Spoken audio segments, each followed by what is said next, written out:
one of the questions we often get asked is, what about dot matrix printers? And up until recently, it was also a question that why don't we support dot matrix printers and such.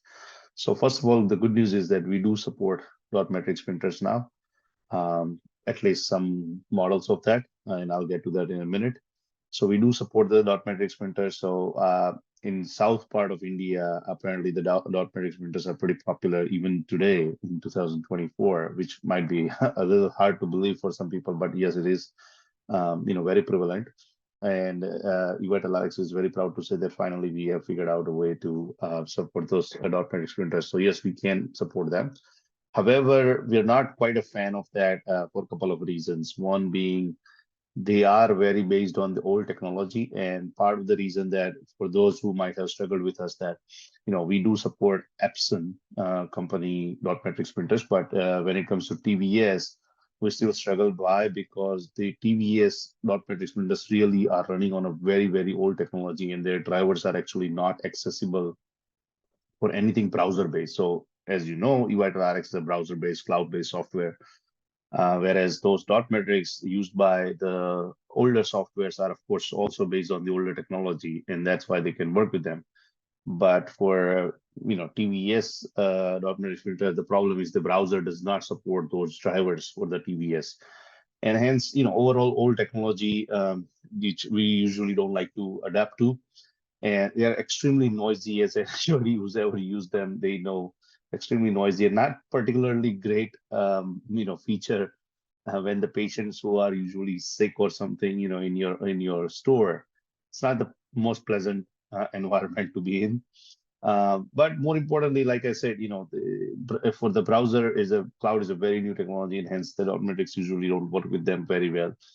Some of the fonts are not available, and more importantly, who's used our software, they know that on the invoice, on the top side, there is a QR code, which could be a static QR code of your store, or could also be a QR code of a payment gateway. And of course, it's almost impossible to print a QR code in your dot matrix. So, however, in Gujarat, for example, LaserJet is very popular, right? But I understand that LaserJet might not be suitable for everybody. Because it does have a bit of it is usually more on an expensive side. There is one alternative that is pretty popular among some of our customers in south part of India, and that is thermal printer. So anybody who's been to a supermarket like DMart or Reliance or whatever, you guys are very familiar with thermal printer. We do support thermal printer, of course. They're extremely cheap. They're extremely fast. They do not make noise at all. And of course, you can print any kind of QR code as you want on that. Again, one more time, it's very cheap. It's extremely fast. It does not take so long to make that clunky noise and really prepare an invoice. It's like 1 second and you get 3 inches of roll out, and you can use all the QR codes. So while we do support at least some dot matrix printers, our suggestion is that if any time, by the way, thermal printers are also, some of the thermal printers are also accessible via Bluetooth. So even if you can print it from the phone, you can actually connect your phone to your Bluetooth through a thermal printer, and you can actually use that as well. So it's really, a very advanced in terms of printing technology. And of course, look, we always support that going paperless, but we understand that sometimes it's not really helpful. By the way, one last thing is that if you do use eVitalRx, you can of course send a link to the patient through WhatsApp or SMS, where patient can also take a PDF or print, or whenever they actually have to submit to a, official for insurance purpose or something. But so that's kind of where we stand in dot matrix. The next topic is the data porting. So eVitalRx does support more than dozens of software that you can port your data from. So if you are an existing pharmacy that have been using the software for years and years, I'm sure you have lots of data, customer data, inventory data, distributors used to purchase from, past bills, past purchases, everything you need for return purpose and all that. And a lot of time people like to believe that just like any other software company, we also take a week or so just to put your data. The reality could not be different. We actually do data porting all the time, every day. We do a lot of data porting actually. It usually takes an overnight. It usually takes a couple of hours, and at least there are dozen software, the most popular ones that we can port almost all of your data, which is not only your inventory data but also your past purchase, past invoices, customer phone numbers, customer data, customer addresses, distributor name, addresses, and so on and so forth. And we can bring all of that here. So let's talk about the process for a minute. The way it usually works is that pharmacies pick a day, the day they want to actually, export their data. We usually take their data around, let's say 9 p.m., 10 p.m. at night. We process the data within an hour or two. So next day, if pharmacy comes in the work, they usually have the new data available to them. One thing I must say that for the best experiences, in my opinion, if you want, you should be able to do that mapping. You should be doing that mapping so that all the nomenclature that you had in the old data, you come to the new software, you work with the new system, and if it's mapped, then you can actually take an advantage of all of our catalog features. If it's not mapped, then it's not really change much. Now, one of the argument usually people also had was that, what if you bring the data from the old software? We are so used to that nomenclature to search and all that. So there's a good news for that. We also save that nomenclature into our database. However, you cannot see it right away. You can actually see it in alias, but you can actually search through your old name, and you should still be able to locate your product easily. So there's not much of a learning curve that is required at all. One other question that we always get is, why do we charge extra for it? So there's a reason why. It's not like it's a one-time charge. It's not recurring at all. Why do we charge it? I'll tell you why we are charging it. So when we used to give it away for free, what was happening is that a lot of people who had old software but not quite using it, they had old data, never really did any much of a billing, or very irregular billing, and lots of batches in negative, expired, and this and that. And they used to bring that crappy data onto the new software. It was resulting into a subpar experience for those shops. And we realized that even if we charge something as low as 3,000 rupees, it basically only brings in only serious stores that actually has maintained their data, and they usually don't mind paying those 3,000 rupees once time to bring the data porting here. Now, it also requires a lot of processing on our end. So, there's a team involved. There's somebody at night, middle of the night, actually working on your data. And none of that is free. Unfortunately, people, when it comes to digital, goods, people don't like to pay for it, but they have to realize that there is a work being done. And, one thing I always say to, how jokingly is that, for if you deal with any businesses, you actually want them to be a bit of a profitable as well, because if they're not profitable, at some point they'll go out of the business. So, if you like eVitalRx product, and if you are doing data porting only once a year, not even 1 year, once a lifetime, then 3,000 rupees is not a tall order, in my opinion. We want to charge that so that we can incentivize the team that is really literally waking up at the middle of night, at 11 p.m., 12 a.m., 1 a.m., sometimes 3 a.m. up to, so sometimes support you with mapping. We run algorithms, we run servers to bring your old data. Sometimes people come with 2-3 years of data, and all those data actually cost a lot of server charges as well. Again, we're not trying to make money off of the data porting process. All we're trying to do is we're trying to make sure that our costs are covered, as well as we only bring the people with the data who are extremely serious about it. A lot of times in our experience, what has happened is like people want to say data porting, and the moment we say there's an extra charge for one time, and they realize that their data has not been enough cleaned, so they might as well actually start over. And of course, we welcome that we have opening stock, CSV file format. You can port it in. You can do anything. Even if you want to do anything manually, you can do that. You can do through the scanner gun and stuff. So there are lots of, and we are actually working on something even more so.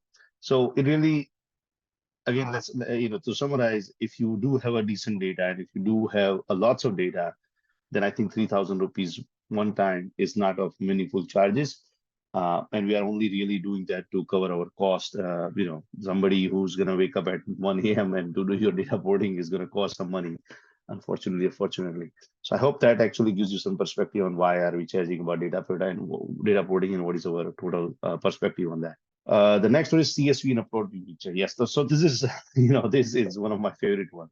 There are lots of companies. One of them already went out of business, which made it popular, called MedDecree, and they're already out of business. So, which is not a surprise looking back. A lot of people ask us like, why do I have to do CSV and why can I just do uploading picture because they used to support this thing and why don't you do it? And so here's my opinion, and I've actually talked to a couple of pharmacies to verify this thing.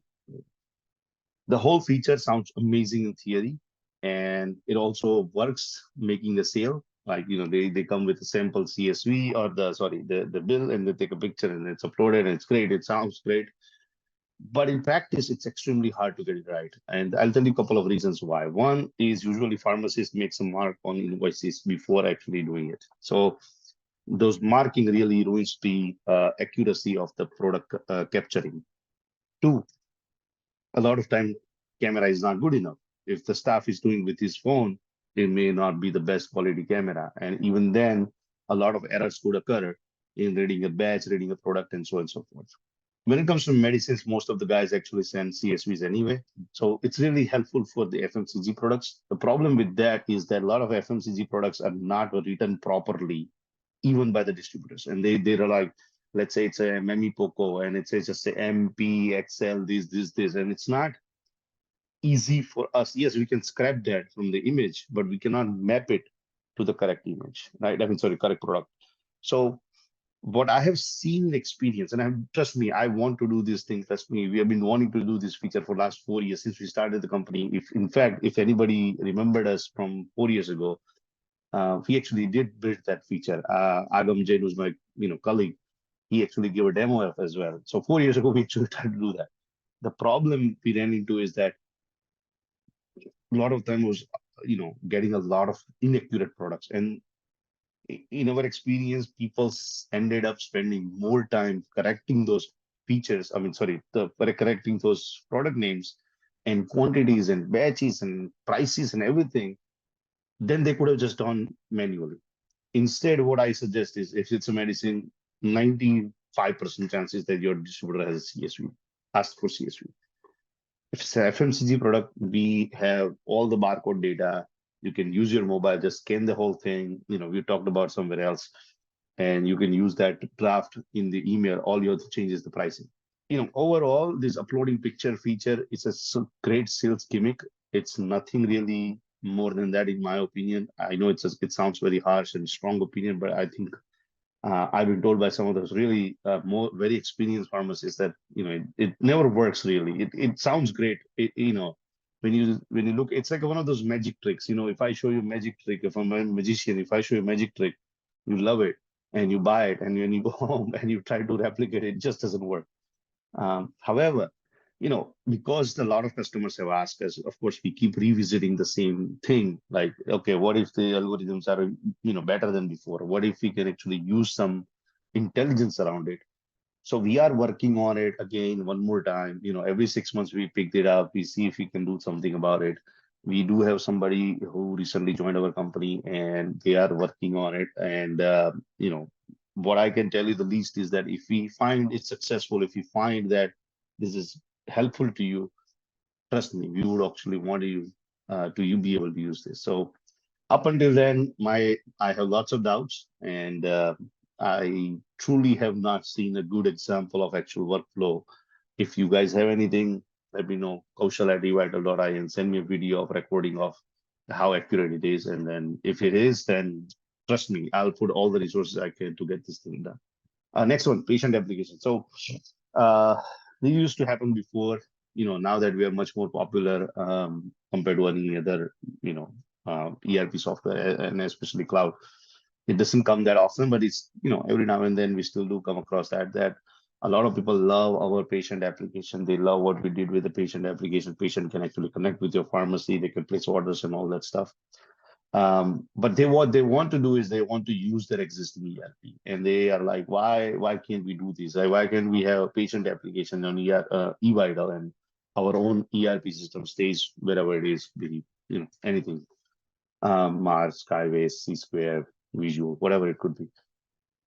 And most of the time is the excuse is that our staff is already used to an ERP. So I have a good news for that. Like eVitalRx, for those again who have used it, it's extremely easy to switch to. It's extremely easy to use. Literally anybody can use it. We used to run this campaign where our team members usually go to a pharmacy, and these are the pharmacies who's never heard of eVitalRx, and we would say, you know, let's see if you can make a bill within, let's say, 2 minutes. And guess what? 8 out of 10 pharmacists would use to actually make a bill. So it's very easy to use, very intuitive, very simple. So they can easily switch to it. Now, of course, the staff is not going to be convinced like that, but I think, in my opinion, I think they can do it. The second point I want to talk about is that a lot of time some people are extremely rigid about their older ERP, and they're like, why don't you integrate with their ERP system? And yes, in theory, it sounds great using APIs and stuff. In practice, it's much more complicated than that, because one is integration sounds great in theory, it never works as we would like it to be. And also, then you are relying on to a marriage between two different systems, which is eVital and your existing ERP system. So every time something goes wrong, let's say there's something synchronization going on, you went offline and we do not get a real-time data, and then there is a patient order came in and it's not being fetched by your ERP, and so forth. Usually you'll end up paying more for this integration, and it will never work as smooth as it is. And very frankly, there is one more issue, is that there's always going to be a blame game, between two different companies. And unfortunately, pharmacists will actually bear the cost and the headache of it. And, one other thing I would say, which is more selfish in nature, is like we are the ones who's going to get ditched, because there is an ERP system. You will never ditch an ERP system for a patient application. So we usually are very, very adamant about this portion. Um, our APIs are still out there. So if you still find it, our API, I guess it's up for the ordering system. So if you actually want to build an application with them and our ERP, that works, but not the other way around. It's usually extremely difficult to have one cloud system and one non-cloud system. One uses a different nomenclature system, which is very open to anybody. One we use is very standardized catalog, and it's extremely hard to marry them together. And I probably would suggest you that you don't go that route, because otherwise everybody will actually regret it, and it will be a waste of time and money for you. So that's why we don't recommend that at all. In fact, we don't support that at all. Next one is payment gateway. So what is it? Why do you need it? And some people are confused about it. So we do support a payment gateway. If anybody has used it, it's usually through a link or a QR code on the top. And it's not same as your UPI at the store. What is payment gateway? Basically, when you receive a payment from a patient through a UPI code at your pharmacy, eVitalRx has no knowledge whether you actually received the money or not. And hence, you have to go in the system and you have to adjust the payment method. If you use a payment gateway, let's say through a QR code on top of the invoice or a payment link, basically payment gateway, which is exactly what it sounds like. There's a patient and there is a pharmacy of yours, and we, as a payment gateway, facilitator, a payment gateway will drop a message to us saying that this patient has sent this much money to this particular pharmacy for this particular invoice. And hence, we as a system, eVitalRx, can actually update the payment status. Payment status for the invoice. And that way it's solidified, it's verified, and all that. And it's reconciled properly. So this is the basically difference. So think about it's like somebody watching between you and a patient, and when the payment actually is successfully received, they automatically go into system and update the payment status. So that's what kind of what payment gateway does. It's not the same as the UPI on your standing. So that's the comparison with that. It's usually used for look, if you are only doing, it's not that useful, because you can always go and select up UPI as a payment method in your store. But it's usually very, very useful if you do a lot of deliveries or online orders, because that's when what happens is when you dispatch an order, it's usually supposed to be, at least technically, it's still a credit order, which is you have not received the money. And when you actually receive the money, the status should be updated automatically. The cases I'm sure you guys all can relate is like, you know, your delivery boy basically call you or send you, ask you for a snapshot, or say, send you a snapshot that this is what I received and all that, which is cool, which is not a big deal.